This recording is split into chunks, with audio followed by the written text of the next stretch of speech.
नमस्कार दोस्तों, मैं डॉक्टर ब्रजेश दादरिया हूँ। मैं एक नी एंड शोल्डर सर्जन हूँ। आज मैं आपसे रिकरेंट शोल्डर डिस्लोकेशन टॉपिक पर चर्चा करूँगा। रिकरेंट शोल्डर डिस्लोकेशन का हिंदी में अर्थ होता है कि कंधे का बार बार उतर जाना। शोल्डर जॉइंट या कंधा अपनी जगह से डिस्लोकेट हो जाता है, उससे हम रिकरेंट शोल्डर डिस्लोकेशन बोलते हैं। यह परेशानी काफ़ी लोगों में होती है और वो लोग जो इससे पीड़ित होते हैं उनको बहुत सारी परेशानियों का सामना करना पड़ता है, क्योंकि जब भी एक ख़ास स्थिति आती है कि हाथ ऊपर या पीछे जाता है, चाहे वो एक आम आदमी को मार्केट में या दैनिक दिनचर्या के कार्य में हो या एक स्पोर्ट्समैन को फील्ड में हो, अगर अचानक से शोल्डर डिस्लोकेट हो जाता है, कंधा अपनी जगह से उतर जाता है, तो एक बहुत ही कठिन स्थिति निर्मित हो जाती है। ये एक मेडिकल इमरजेंसी होती है और उस समय उस व्यक्ति को हॉस्पिटल जाना पड़ता है, जो कि एक मेडिकल सुपरविज़न में एक डॉक्टर के द्वारा फिर उस कंधे को दोबारा रीलोकेट या रिड्यूस कराना होता है। और फिर कुछ हफ्तों के लिए, कुछ समय के लिए वो अपने दैनिक दिनचर्या के कार्यों से दूर होना पड़ता है और एक स्पोर्ट्समैन को बहुत बार अपने करियर के साथ कॉम्प्रोमाइज़ करना पड़ता है।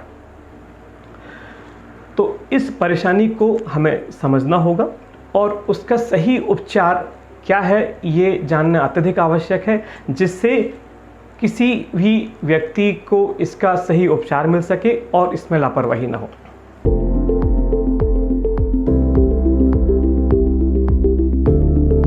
रिकरेंट शोल्डर डिस्लोकेशन या कंधा बार बार उतरने की शुरुआत किसी भी व्यक्ति के या पेशेंट के फर्स्ट शोल्डर डिस्लोकेशन से होती है।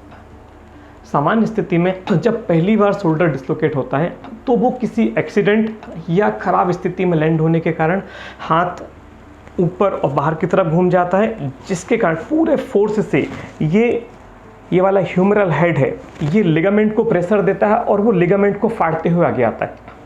ये जो कंधे के लिगामेंट्स हैं, जब भी ये हाथ ऊपर जाता है, अचानक से ऊपर आने के कारण, एब्नॉर्मल फोर्स के कारण ये फटते हैं और ये हाथ डिस्लोकेट हो जाता है। जब पहली बार आपका हाथ डिस्लोकेट होता है तो डॉक्टर के द्वारा उसको बिठाल तो दिया जाता है अपनी जगह पर, कंधा रिलोकेट हो जाता है, पर ये लिगामेंट्स हैं, अगर आप देख रहे हैं, ये लिगामेंट्स अपनी जगह पर नहीं आ पाते हैं, वो फट के सामने और नीचे की तरफ पड़े रहते हैं।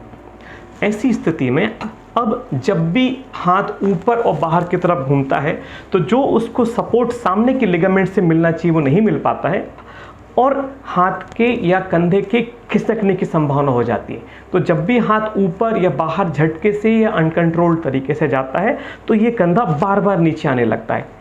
इसे हम रिकरेंट डिस्लोकेशन शोल्डर बोलते हैं। कारण कि मैक्सिमम केसेस में 80% से ज़्यादा केसेस में फर्स्ट डिस्लोकेशन के बाद वो लिगामेंट्स जो अपनी जगह से टूट गए हैं, फट के अलग हो गए हैं, वो नॉर्मली अपनी जगह पे जुड़ नहीं पाते हैं और कंधे को प्रॉपर सामने से सपोर्ट नहीं मिल पाता है।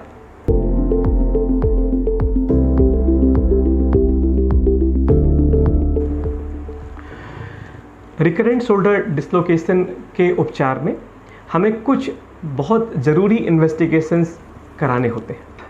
सबसे पहला नंबर पर एक एमआरआई, क्योंकि एमआरआई से ही हमें पता चलता है कि लिगामेंट्स में डैमेज कितना ज़्यादा है।